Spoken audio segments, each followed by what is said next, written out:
أعوذ بالله السميع العليم من الشيطان الرجيم بسم الله الرحمن الرحيم السلام عليكم ورحمة الله تعالى وبركاته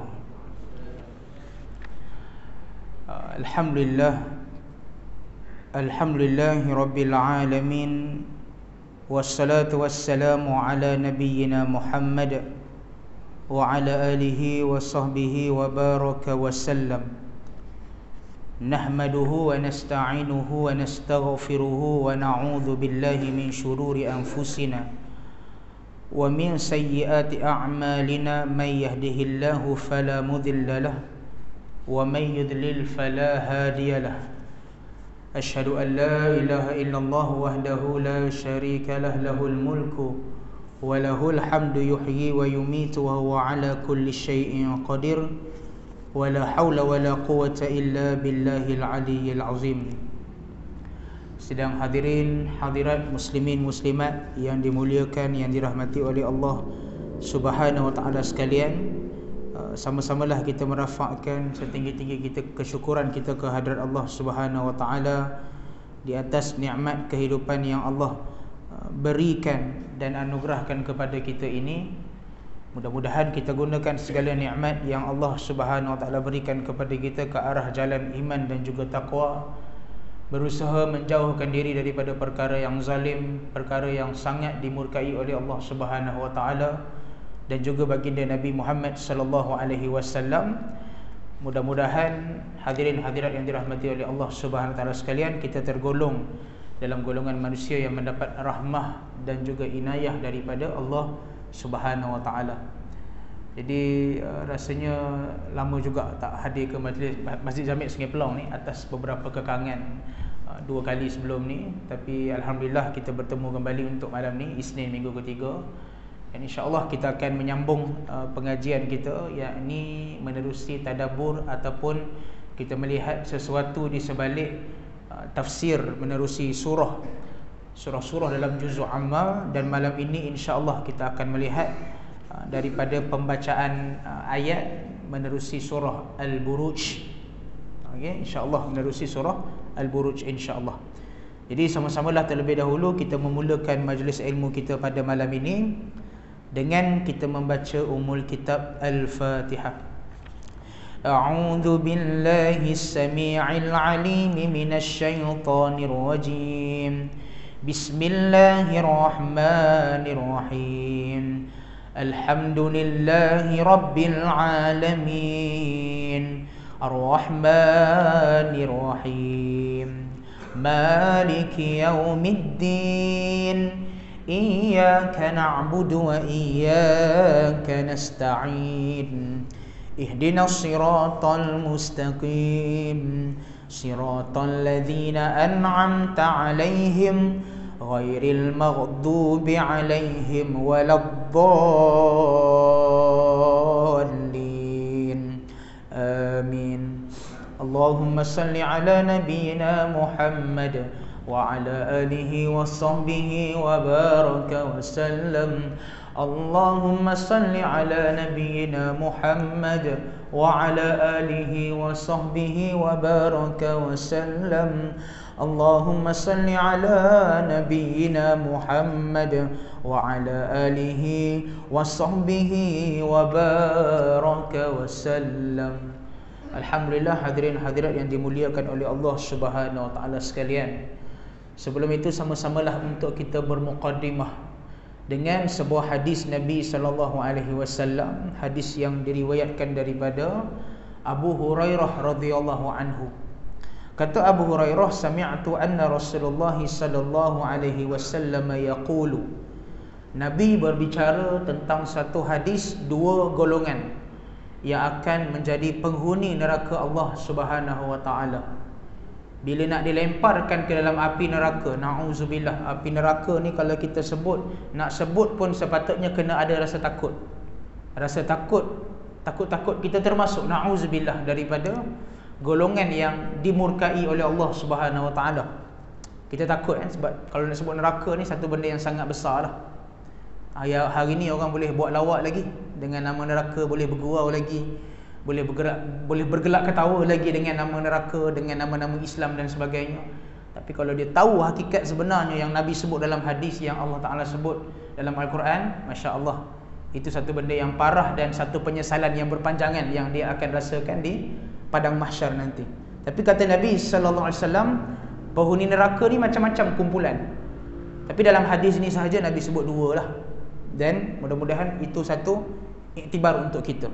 Kata Nabi, sinfatani min ahlin nar lam arahuma qaumun ma'ahum siyatun ka'adhnabil baqari yadribuna bihan nas wa nisa'un kasiyatun 'ariyatun mumilatun ma'ilatun ru'usuhunna ka'asnimati al-bukhti al-ma'ilati la yadkhulna al-jannata wa la yajidna rihaha wa inna rihaha la yujada min masirati kadza wa kadza. Hadis riwayat Imam Muslim.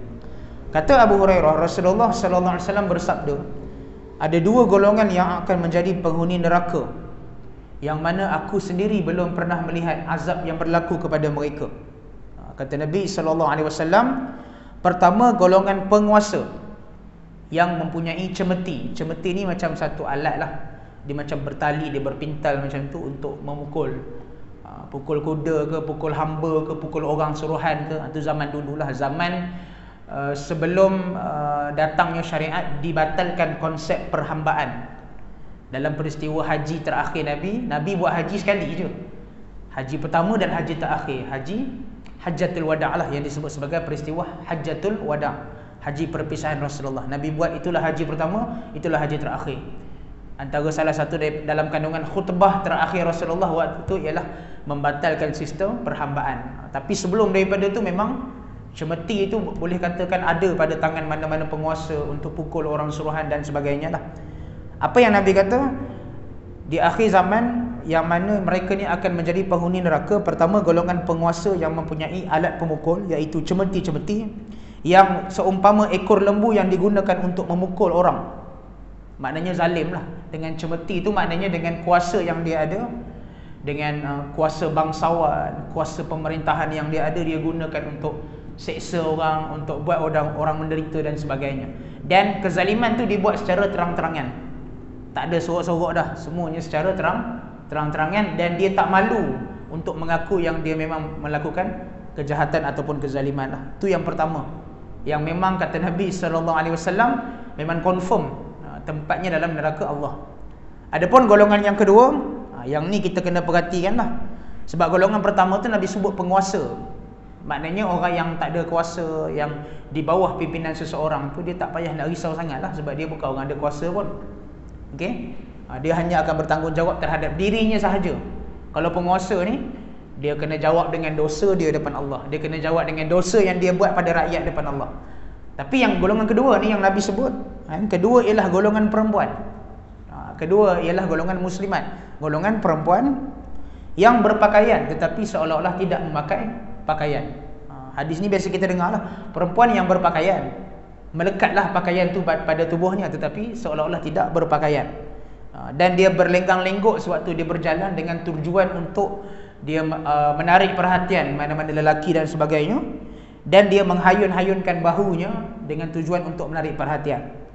Dan di atas kepala mereka itu bagaikan bonggol unta yang sengit. Dan kedua-dua golongan ini, kata Nabi SAW, tidak akan masuk ke dalam syurga dan tidak akan dapat mencium bau wanginya. Sesungguhnya bau wangi syurga itu sudah tercium dari perjalanan yang sangat jauh daripadanya. Maknanya bau syurga pun dia tak dapat. Kalau yang golongan pertama yang Nabi sebut tadi itu penguasa, kita boleh hadam lagi lah, oh maknanya mungkin kita terselamat. Sebab yang Nabi sebut penguasa, mungkin ahli parlimen ke, mungkin adun ke, mungkin Perdana Menteri ke, mungkin Menteri Besar ke. Yang ni yang kena jawab apa yang mereka buat kepada rakyat secara realitinya. Tapi yang kedua ni, Masya Allah, bila Nabi sebut tentang golongan perempuan, setiap daripada kita ni ada isteri. Kalau yang bujang tu belum kahwin tu lain lah, mungkin dia ada adik perempuan, dia ada mak dia, suami dia ada isteri dia. Kita mungkin ada cucu perempuan, kita mungkin ada anak perempuan, sebagai contoh.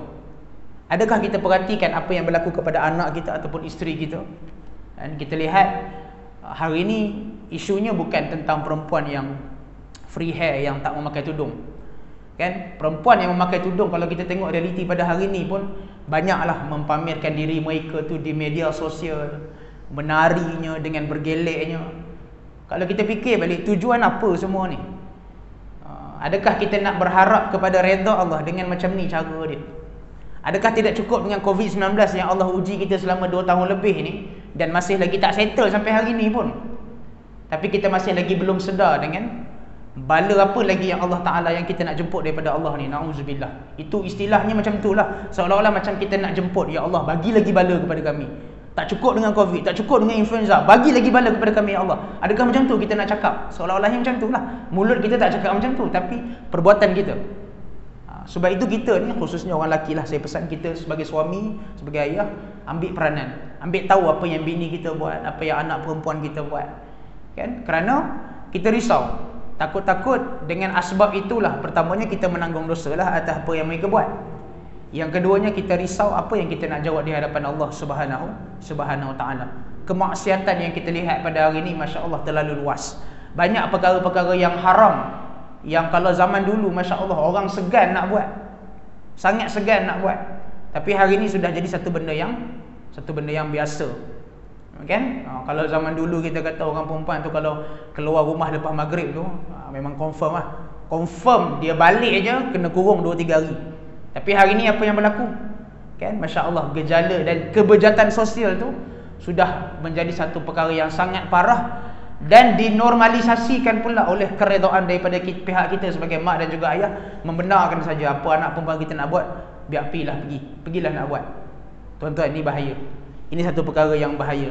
Tak cukup dengan kita lihat baru-baru ni isu penghinaan agama Islam. Banyak sangatlah, 2-3 hari ni macam-macam sungguh yang berlaku. Orang hina agama Islam dah dan sebagainya.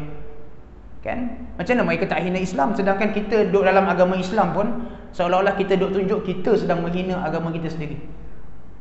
Itu satu sudut lah untuk kita. Kesalahan mereka lah. Tapi sudut di pihak kita ni, apa yang boleh kita nampak? Kita kena baiki benda-benda yang sepatutnya ada kita sebagai orang Islam, untuk kita menutup maruah kita yang perlu kita jaga. Allah Ta'ala dah sebut dalam Quran, Nabi dah nyatakan dalam hadis, yang mana kita ni kena jaga maruah kita dengan sebaiknya. Tapi kalau kita tidak membantu ke arah nak jaga maruah diri kita sendiri dan sebagainya, maka kita jangan marahlah kalau orang-orang musyrikin ni duk nak hina Islam dan sebagainya.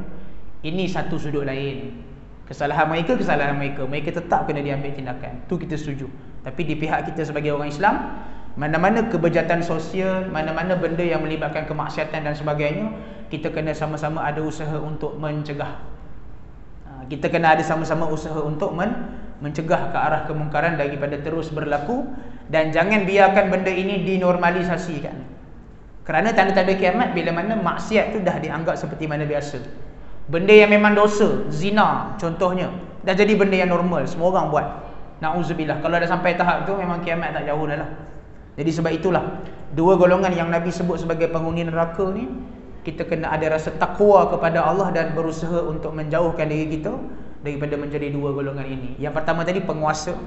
Kalaupun bukan kita penguasa, kita sebagai suami, kita ada kuasa dalam rumah tangga kepada isteri dan juga anak kita.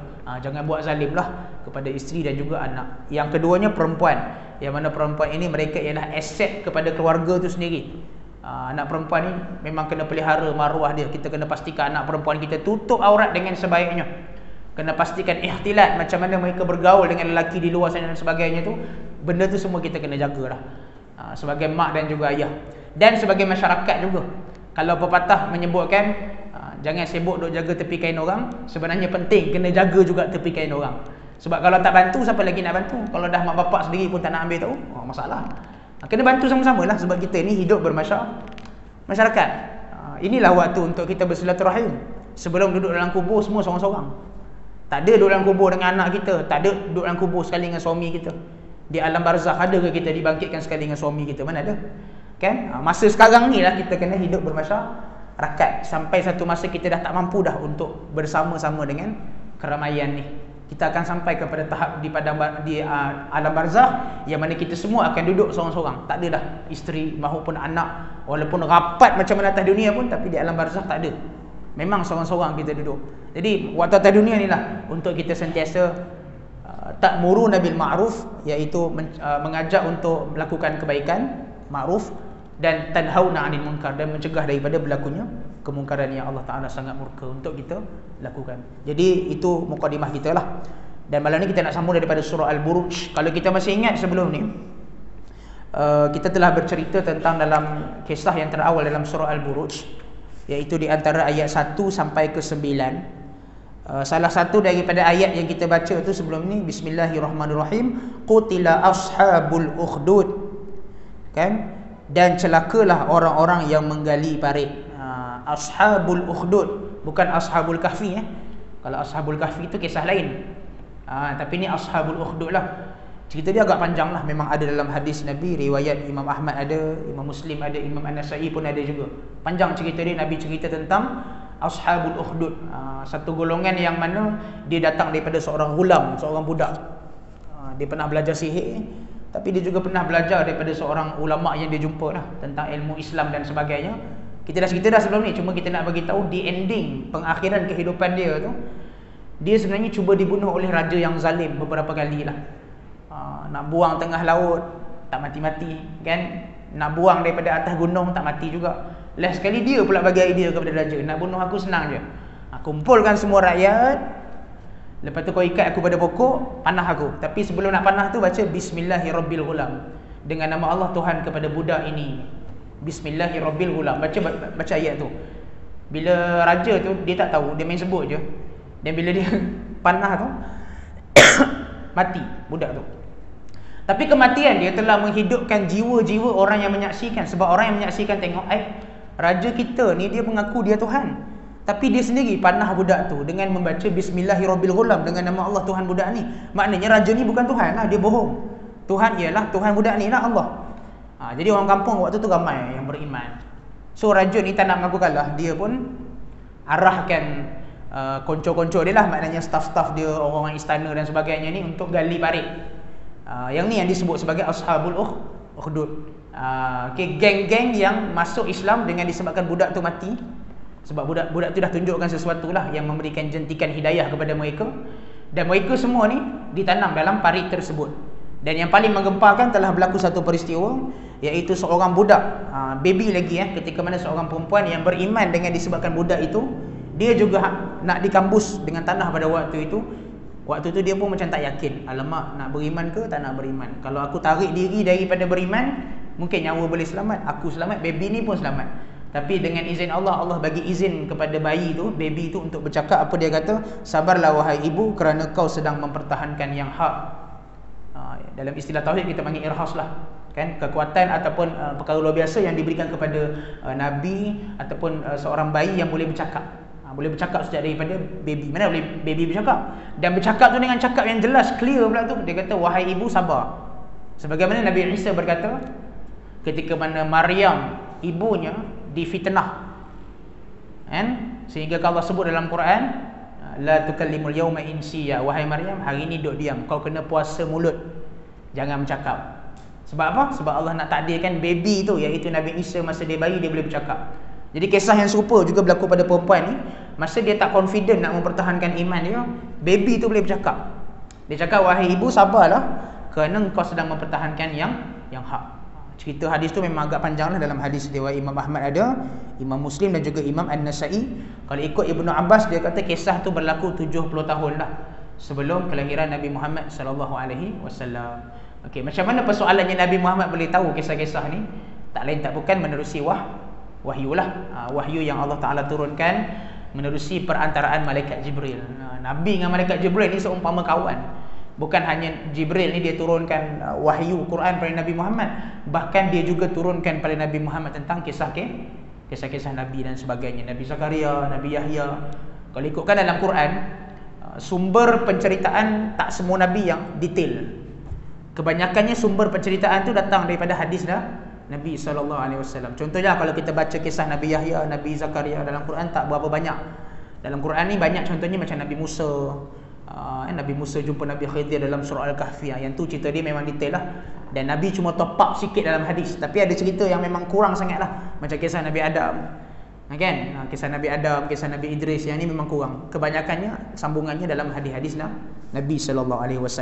Jadi sebab itu sumber rujukan kita kalau kitab sirah ni memang tengok daripada daripada Al-Quran, yang keduanya hadis Nabi sallallahu alaihi wasallam, yang ketiganya ialah huraian ulama-ulama. Antaranya yang pakar dalam ilmu tafsir macam Ibnu Katsir dan sebagainya lah, yang mana mereka mengarang kitab-kitab yang sumbernya muktabar, semua dalil-dalil itu tak ada masalah lah, dan boleh diceritakan untuk penceritaan umum. Baik, kita tengok pada ayat yang ke-10. Bismillahirrahmanirrahim. Innal ladzina fatanul mu'minina wal mu'minat thumma lam yatubu falahum 'adzabu jahannam wa lahum 'adzabul hariq. Baik. Ayat ke-10 Allah Taala menyebut bismillahirrahmanirrahim, sesungguhnya orang-orang yang memfitnah, yang menyeksa orang-orang mukmin lelaki dan juga orang mukmin perempuan, kemudian mereka tidak bertaubat, maka untuk mereka Allah Ta'ala sediakan azab api neraka yang disebut sebagai api neraka Jahannam. Jahannam ni neraka yang paling dalam dan panas lah, dan azab yang berupa pembakaran yang Allah Ta'ala sebut dalam Quran. Okey, apa yang dimaksudkan dengan fitnah kepada orang muslimin dan juga muslimat? Surah Al-Buruj ni adalah surah Makkiyah, surah yang diturunkan sebelum Nabi berhijrah ke Madinah. Jadi konteks ayat musyrikin yang dimaksudkan itu ialah Quraisy, Bani Hashim, Bani sekian-sekian lah, yang mana dalam kalangan mereka ni tidak beriman kepada Allah. Sebab di Mekah ni dia ada banyak kabilah, dia ada banyak bani-bani dia. Struktur pemerintahan di Mekah ni unik dia diperintah oleh mesyuarat dalam kalangan kabilah bani ni dalam berbelas macam tu, dan akhirnya ketua akan dipilih. Okey, jadi ketua waktu Nabi masa mula-mula berdakwah ni Abu Jahal, Abu Lahab, pimpinan tertinggi di Mekah, dan mereka adalah kapten kepada bani masing-masing. Dalam masa yang sama mereka ialah kapten yang menerajui Mekah pada waktu itu.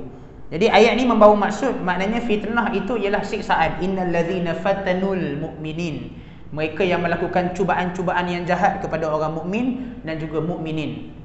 Sebab orang Islam ni bukan lelaki je, maknanya di awal dakwah Nabi ada sahabat, adanya sahabiyah.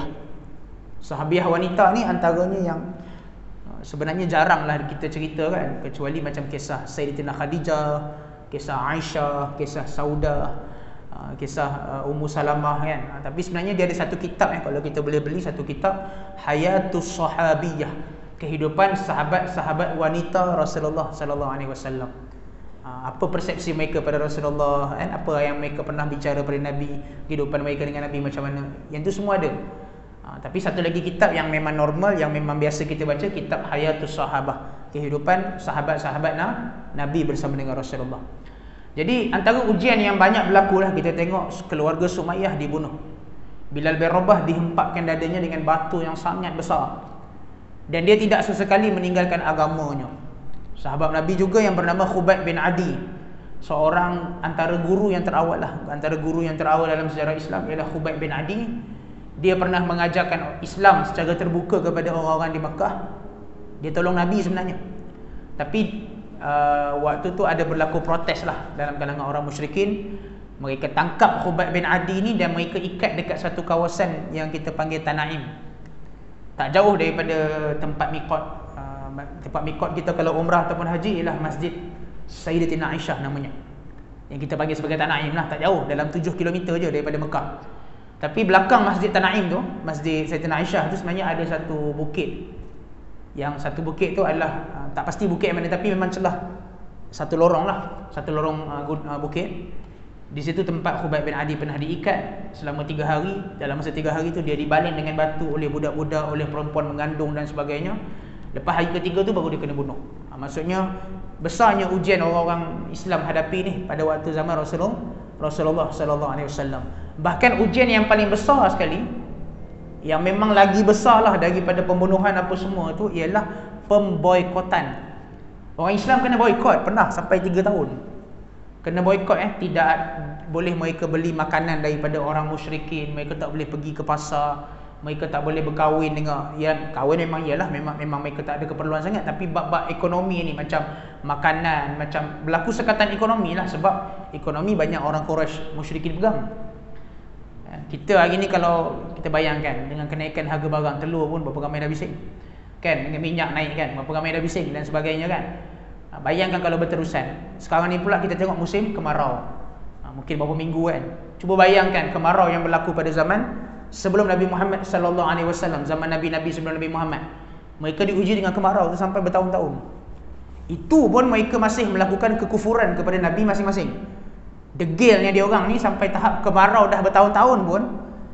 Contohnya zaman Nabi Nuh kan. Zaman Nabi Nuh ni sebelum Allah Taala datangkan banjir. Sebelum Allah Taala datangkan banjir, memang kemarau tu sangat panjang. Bayangkan kemarau yang sangat panjang dan Nabi Nuh bina kapal di atas bukit, atas gunung. Dia orang siap boleh berak kencing atas kapal tu lagi. Maknanya degilnya, punyalah tak nampak kan, dan punyalah mereka melawan Nabi Nuh pada waktu itu. Jadi musyrikin Quraisy ni banyaklah buat kejahatan pada orang Islam. Sebab itu Allah Taala sebut thumma lam yatubu. Kemudian pada akhirnya mereka tidak bertaubat. Tidak bertaubat di sini maknanya mereka tak memeluk Islam dan mereka tak minta maaf pun daripada Rasulullah sallallahu alaihi wasallam dan juga kepada orang Islam, maka akan disediakan kepada mereka neraka yang sangat panas dan juga azab yang berupa pembakaran. Dalam neraka Allah Taala sebut dalam ayat yang lain, waquduhan nasu wal hijarah. Bahan bakaran dalam api neraka ialah manusia. Biasa kalau kita nak bakar sate, dia punya bahan bakar dia arang lah. Kan, kita beli arang ataupun ada kayu ke apa nak bakar lemang, kena sediakan kayu banyak. Kan, orang nak berniaga lemang dia kena kayu banyak kan, sebab nak buat arang. Bayangkan dalam neraka tu bahan bakaran dia ialah bukan kayu tetapi manusia yang mati, yang dah masuk neraka lagi awal dan dia dah terbakar, hangus. Bila dah hangus dah badan dia. Tulang apa semua hangus, usus ke limpa ke apa ke, memang badan tu dah hancur dulu dah, tapi bila dah hangus Allah Taala datangkan balik badan yang baru, terbakar lagi. Dan dia akan membakar manusia yang kemudian yang akan masuk ke dalam neraka. Nauzubillah lah, maknanya neraka ni bukan satu benda yang main-main lah. Sebab itu kita marah kalau ada orang Islam yang dia boleh buat lawak tentang neraka. Kita marah sebab dia tak tahu ke neraka ni realiti dia macam mana. Bukan macam api kat dapur tu.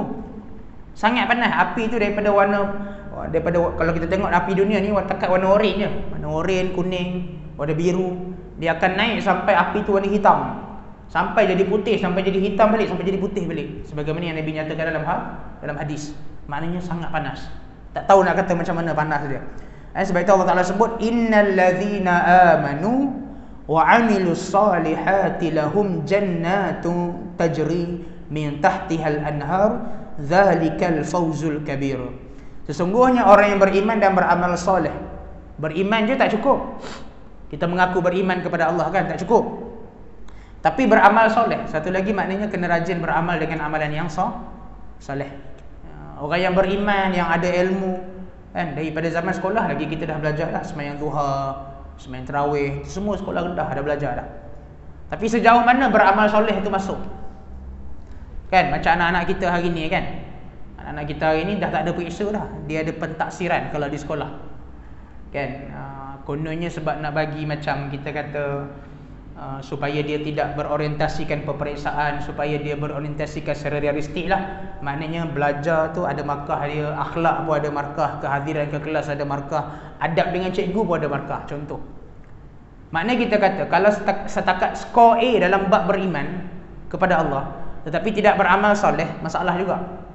Tidak melakukan amal soleh itu satu masalah. Sebab itu Allah Ta'ala banyak sebut dalam Quran, innal ladzina amanu wa 'amilus solihat. Dia mesti beriman. Lepas beriman dia mesti banyak juga ada amal-amal yang soleh. Lahum jannatun, maka disediakan bagi mereka ini syurga.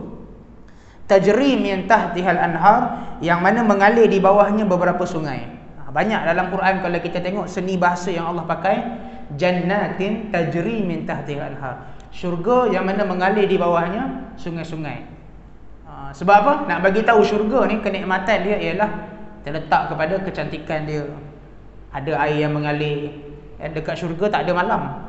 Sebab itu Nabi Adam AS bila dia diciptakan di syurga, kemudian Hawa pula diciptakan, Nabi Adam kahwin dengan Hawa dalam syurga. Dalam syurga memang tidak ada malam. Siang je. Dan suasana sangat tenang, semua setiap masa tenang. Tapi bila mana Allah Ta'ala uji Nabi Adam, sebagaimana yang boleh kita lihat surah Al-Baqarah ayat 30 sampai 37, kisah tentang macam mana sebelum kejadian Nabi Adam, masa Nabi Adam dijadikan, lepas daripada peristiwa berlaku satu hasutan daripada iblis, Akhirnya fa'azalahuma syaitanu anha fa'akhrajahuma mimma kana fi. Maka diturunkan daripada syurga tu pergi ke neraka, pergi ke dunia. Dekat dunia tu bila Nabi Adam sampai memang dalam keadaan gelap. Bukan Nabi Adam sampai atas bumi ni dalam keadaan dia nampak pokok-pokok, nampak sungai, tak. Sebab Nabi Adam ni dalam Quran sebut bila dia diturunkan, dan dalam hadis Nabi sallallahu alaihi wasallam Nabi menyatakan Nabi Adam ni bila dia turun dia gelap. Sebab itu Nabi Adam dia menangis. Bila dia turun di atas dunia dia menangis. Sebab dia tak biasa dengan gelap. Dekat syurga cerah je, tak ada malam. Kan? Bukan sekejap Nabi Adam duduk dekat syurga. Nabi Adam ni umur dia 1000 tahun. 50 tahun di syurga, 950 tahun dekat atas dunia. Maknanya 50 tahun syurga bukan sekejap lah, lama dah tu. Walaupun dekat dunia jauh lebih lama umur dia, tapi kat syurga pun boleh tahan. Itu 50 tahun kan. Jadi bayangkan, dia tak pernah rasa gelap, tiba-tiba turun atas dunia ni pada waktu malam gelap.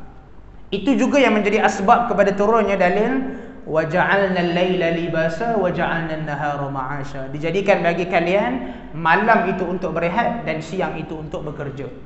Dan Nabi Adam ni bila dia nampak cahaya matahari pada esok pagi, pada waktu subuh, itulah solat kesyukuran untuk dia, dan itu ialah asas berlakunya sembahyang subuh. Jadi syurga ni kalau kita lihat tempat penuh dengan ketenangan. Kan sungai, kita kan manusia, fitrah kita, kita suka kan kadang-kadang macam sibuk dengan tempat kerja, mesti nak pergi sungai, nak masuk hutan ke, pergi laut ke kan, tengok pantai ke apa ke.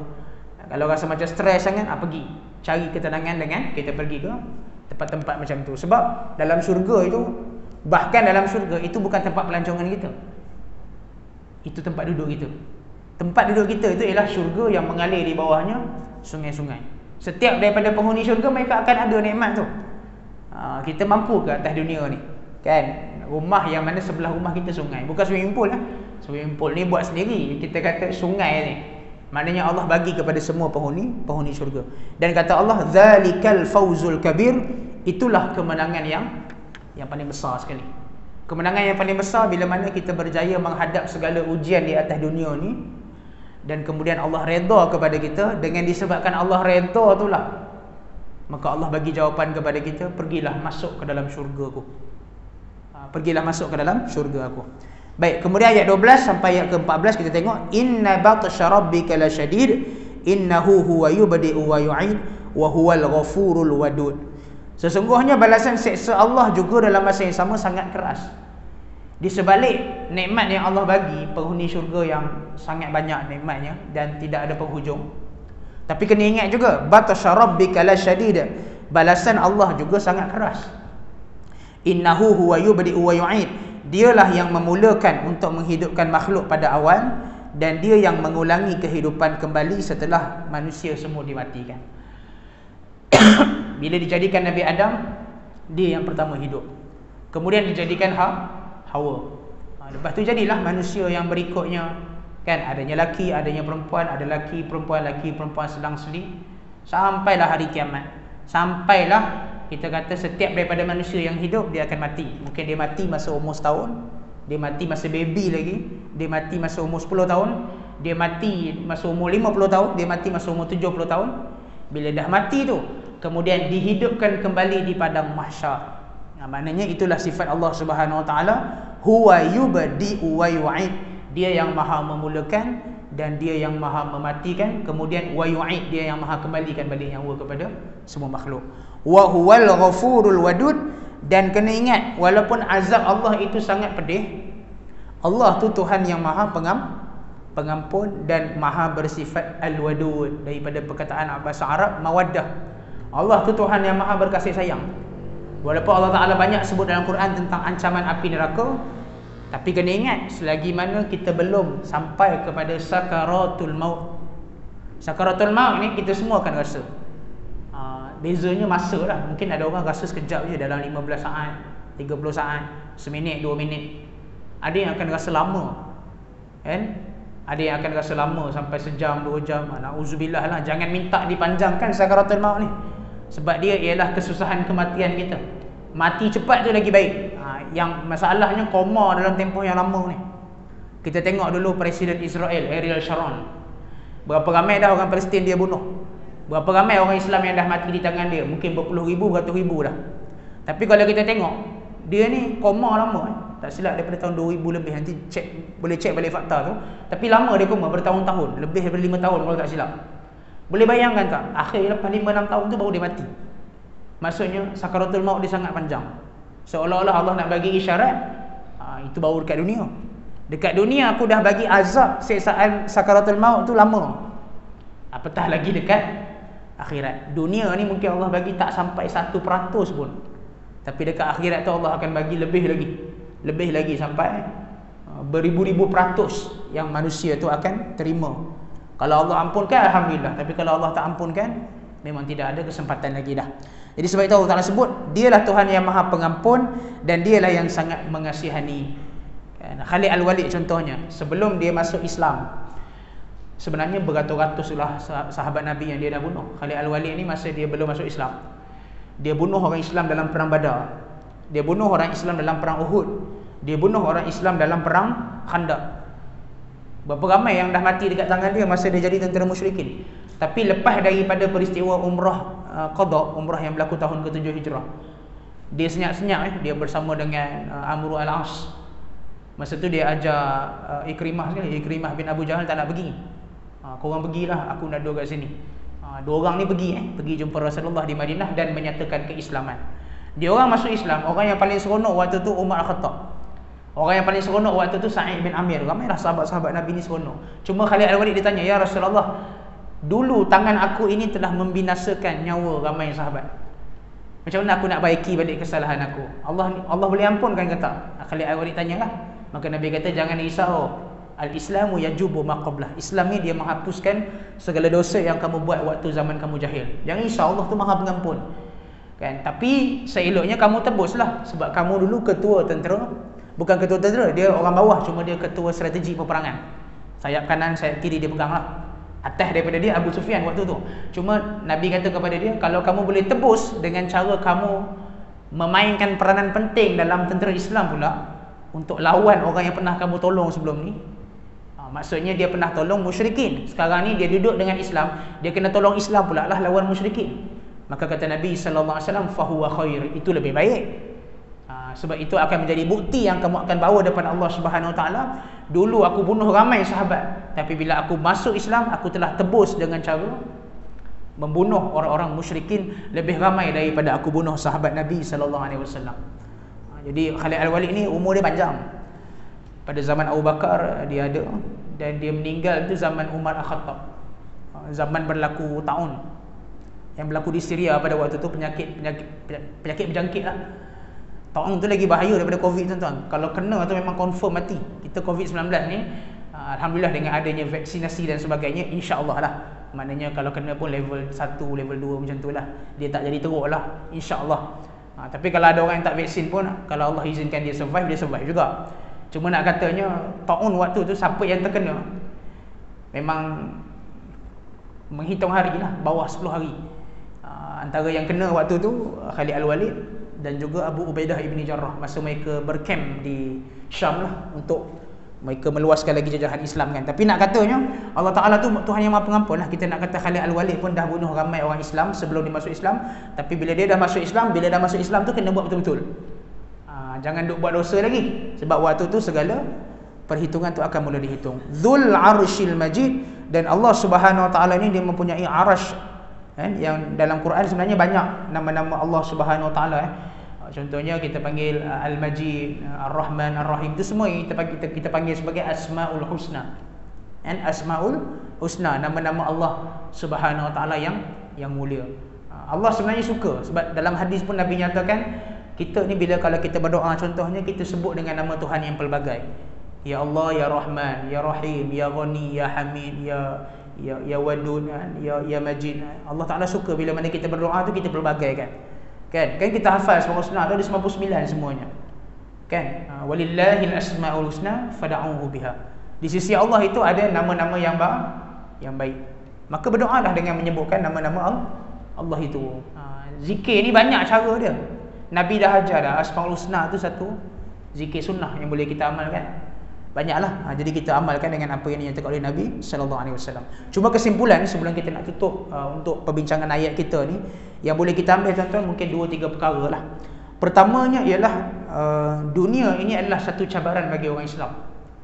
Tak ada istilah kesenangan dalam kita duduk dalam agama Islam ni, melainkan Allah Ta'ala akan uji dengan cabaran. Bahkan daripada zaman Nabi lagi berlaku macam-macam ujian, kan? Macam-macam berlaku ujian dan sebagainya lah. Sebab itu kita memerlukan kepada kesabaran untuk menghidupkan agama Allah ni sampai kita mati. InsyaAllah kita kena dekat azaman tu. Dan yang terakhirnya, yang keduanya ialah sifat orang Islam yang nak masuk ke dalam syurga Allah, dia mesti juga bersedia untuk sentiasa istiqamah dengan amal ibadah, dan dia mesti berdoa supaya Allah matikan dia juga dalam keadaan husnul khatimah. InsyaAllah mudah-mudahan kita mendapat tausiah yang terbaik pada malam ini daripada perbincangan beberapa ayat pada surah Al-Buruj, dan kita berusaha untuk menjadi orang Islam yang berakhlak dengan sebaik-baiknya, di samping menjauhkan diri daripada kemurkaan Allah Ta'ala. InsyaAllah. Wallahu alam. Kita akhiri majlis ilmu kita pada malam ini dengan tasbih kafarah Hazrat surah Wal-Asr. Subhanakallahumma wa bihamdika asyhadu an la ilaha illa anta nastaghfiruka wa natubu ilaik. Bismillahirrahmanirrahim. Wal 'asri innal insana lafi khusr illa alladhina amanu wa 'amilus solihati wa tawassaw bil haqq wa tawassaw bis sabr. Sadaqallahul aliyyul azim. Assalamualaikum warahmatullahi taala wabarakatuh.